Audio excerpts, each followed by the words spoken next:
આજના કાર્યક્રમની અંદર આપ સૌ બહાર ગામથી આવી અને અમારી શાળાની અંદર પધાર્યા છો, અમારા આગમનને માન આપીને તમે આવ્યા છો, એ બદલ તમારો ખૂબ ખૂબ આભાર માનું છું. પહેલાં તો ખાસ કરીને મારી માતાઓ અને બહેનોનો આભાર માનવો છે મારે આજે, કારણ કે અમે ઘણી વખત વાલી મિટિંગ તો રાખતા હોઈએ અહીંયા, બરાબર, અને વાલીની અંદર આવતા હોય છોકરાના બાપા, અને અમારે ઘણું બધું કહેવું હોય, ગામની અંદર મેસેજ આપવો હોય કે ભાઈ અમારી શાળાની અંદર બાળકોને ભણાવો, સરકારી શાળામાં બાળકોને ભણાવો, પણ બાપાનું પાછું ઘેર હાલતું હોય નહીં.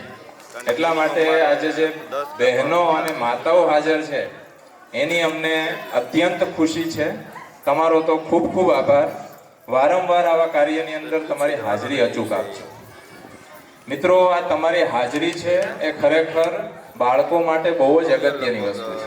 અત્યારે તમારા આપણી શાળાની અંદરના 95% બાળકોએ ભાગ લીધો છે આ કાર્યક્રમની અંદર. એની અંદર પછી શારીરિક રીતે અશક્ત હોય, માનસિક રીતે અશક્ત હોય, ભણવાની અંદર નબળા હોય, કોઈ પણ બાળક હોય, અહીંયા કોઈને અમે નબળો ગણ્યો નથી. અને તમામ બાળકો આજે સ્ટેજ ઉપર આવશે તો એની શું અપેક્ષા હોય કે મારા મમ્મી પપ્પા આજે મને આવીને જોશે, બરાબર? એટલા માટે તમારી હાજરી છે એ મહત્વની છે. બીજું, આજના કાર્યક્રમનો મુખ્ય હેતુ, જે પ્રાણ સરીખો હેતુ હોય ને, તો એ છે કે મારી આ સરકારી શાળાની અંદર તમે મુલાકાત લીધી છે, અમારો પરિવાર પણ અહીંયા બેઠો છે. તમને કાંઈ એવું લાગે કે અહીંયા ભણાવવા જેવા નથી તો કયો, બરાબર? આજની આ સંસ્થાની અંદર તમારી મુલાકાત દરમિયાન તમારે તમામ બાબતોની અવલોકન કરવાની છૂટ છે. અમારી સરકારી શાળાની અંદર બાળકો આ ગામના તમામ ભણે એવી અપેક્ષા રાખીએ છીએ અત્યારે અમે, બરાબર? માત્ર ને માત્ર શિક્ષણ જ નહીં, હા, શિક્ષણ તો અત્યારે ભાઈ યુટ્યુબમાં ને ગૂગલમાં જોઈએ એટલું મળે, તમારી ઘેરે મળે છે, પણ જે શિક્ષણની સાથેની કેળવણી અહીંયા આપવામાં આવે છે ને, એ માત્ર ને માત્ર આ શાળાની અંદર ઉપલબ્ધ છે.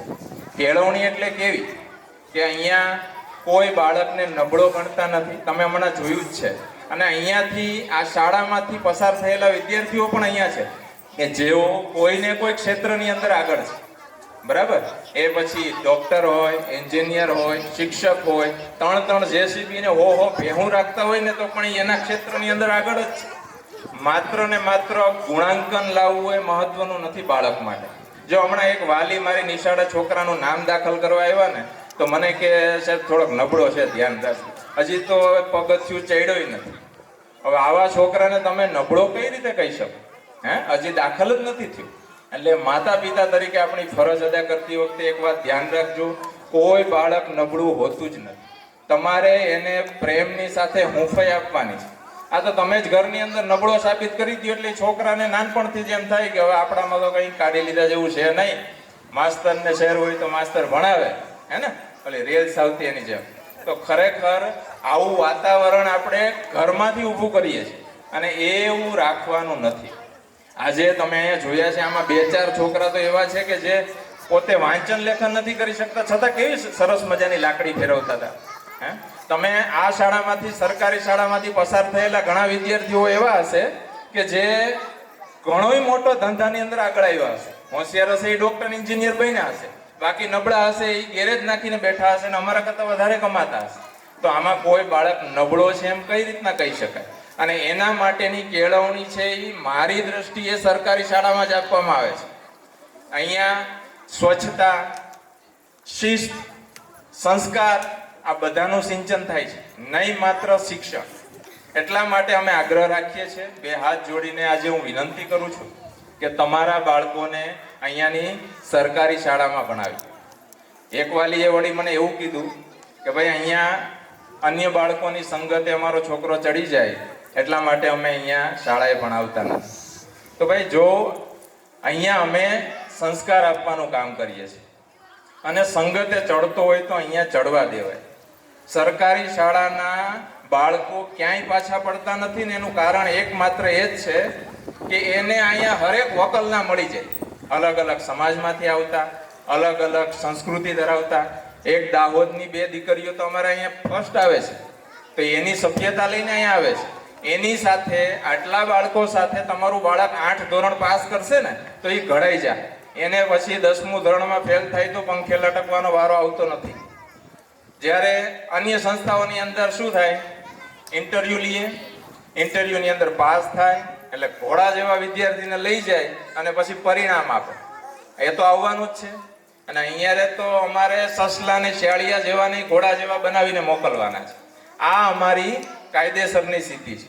એટલા માટે અમે આગ્રહ રાખીએ છીએ, ફરી વાર કહીએ છીએ કે અહીંયા કેળવણી આપવામાં આવે છે. એટલા માટે તમારા બાળકોને અમારી આ સરકારી શાળાની અંદર ચોક્કસ ભણાવજો. અમારો પૂરું દાયિત્વ અમે એમના માટે ખર્ચ કરીશું અને અમે અમારી નોકરીની સેવા પણ અહીંયા આપીશું. આ મારો આજના કાર્યક્રમનો મુખ્ય હેતુ હતો. અમે તો ખાલી નાનકડો એવો કાર્યક્રમ કરવાનું નક્કી કર્યું હતું, કારણ કે પરીક્ષા છે, અમે 5 જ જણા છે, છતાં એટલો કાર્યક્રમ હેન્ડલ કરવો અમારા હાથની વાત નથી. પણ સદભાગ્યે અમારો પરિવાર અહીંયા આવી ગયો, શિક્ષક પરિવાર, કે જે બધી અમારી વસ્તુ સંભાળી લીધી અને અત્યારે અમને મદદરૂપ થઈ રહ્યા છે. તો એમનો અત્યારે હું ખૂબ આભાર માનું છું. આ નાનકડા કાર્યક્રમને પણ આટલી વિશાળ સંખ્યામાં તમારી હાજરી છે, અમારી કલ્પના બહારની વસ્તુ છે. બરાબર? એટલે ખાસ મારો ફરી વાર એક જ આગ્રહ છે, તમારા બાળકોને આ શાળાની અંદર મૂકી અને અમારા ઉપર એકવાર ભરોસો મૂકો. અમે તેને જીવનલક્ષી સાચી કેળવણી આપી અને અહીંથી વિદા કરશું. એમાં પછી તમારું બાળક નબળું હોય, ઠોઠ હોય, એવો અમે તો અહીંયા શબ્દય વાપરતા નથી. અમારા માટે તમામ બાળકો સરખા છે. આ હતી મારી શાળાની વાત. બીજી વાત છે, આજે ત્રિવિધ કાર્યક્રમ છે. ત્રિવિધ કાર્યક્રમ એટલે કે અહીંયા સાંસ્કૃતિક કાર્યક્રમ તો છે જ, સાથે અમારા લાડકવાયા બેન પુષ્પાબેન વાછાણી કે જેમનો વિદાય કાર્યક્રમ પણ છે. આમ તો હું એના દીકરા જેવો જ છું. બરાબર? મારા જન્મ પહેલા તો એ આ સંસ્થાની અંદર નોકરી કરે છે. બરાબર? 38 વર્ષથી એક જ ગામની અંદર નોકરી કરવી ને, એ એક આ ગામની સિદ્ધિ ગણી શકાય મારી દ્રષ્ટિએ. બરાબર ને? નહીતર અમે 5 વર્ષ ખાલી કરીને ગામ છોડીને જ ભાગ્યા છે બધા. બરાબર? હું ક્યાંક ભાણવડમાં હતો, ત્યાંથી 5 વર્ષ થાય એટલે પૂરું કરીને સીધો જામજોધપુર, ત્યાંથી 5 વર્ષ પૂરા કરી. પણ એક જ સંસ્થામાં 38 વર્ષ કામ કરવું એટલે ગામ કેવું પડે કે જેની અંદર કોઈ પણ જાતના પ્રશ્નો રહેતા નથી. એટલા માટે અમે આજે આગ્રહ રાખ્યો તો બેનને કે આજે જ તમારો વિદાય, હજી તો 4-5 મહિનાની બેનને વાર છે, પણ આટલું મને કેદી ભેગું થશે. એટલા માટે અમે આજે બેનનો વિદાય કાર્યક્રમ પર રાખ્યો છે. ખૂબ જ સરળ સ્વભાવ, ચિંતિત સ્વભાવ. મને તો કંઈ ઘણું બધું યાદ નથી રહેતું, પણ બેનની જે ઉપાધિ છે એ એના ગયા પછી અમારી શાળામાં કોણ સંભાળશે એ વધારાની વસ્તુ છે. એક ચાવીથી માંડી અને તમામ બાબત. પોતે હાલ આચાર્ય પણ છે અને સાથે તેમના ધોરણ 2 સંભાળે છે અને વહીવટી કાર્યની સાથે પૂરતો ન્યાય આપે છે. તો આ એક તેમનો પરિચય હતો. સાથે ત્રીજો કાર્યક્રમ છે એ અમારી આ તાલુકા માટેની એક પહેલ છે કે જે શિક્ષકો મને અને મારી સંસ્થાને કંઈક કાર્ય માટે ઉપયોગી થયા છે, એમને મારે આજે સન્માનિત કરવા છે, મારી સંસ્થા દ્વારા સન્માનિત કરવા છે. એ શિક્ષકો ક્યાંય લાઇમલાઇટમાં આવતા નથી, પણ એમની સંસ્થાની મેં મુલાકાત કરેલી છે, એમની પાસેથી અમને ઘણું બધું શીખવા પણ મળેલું છે. એમાંના અમારી શાળાના પણ એક શિક્ષક છે.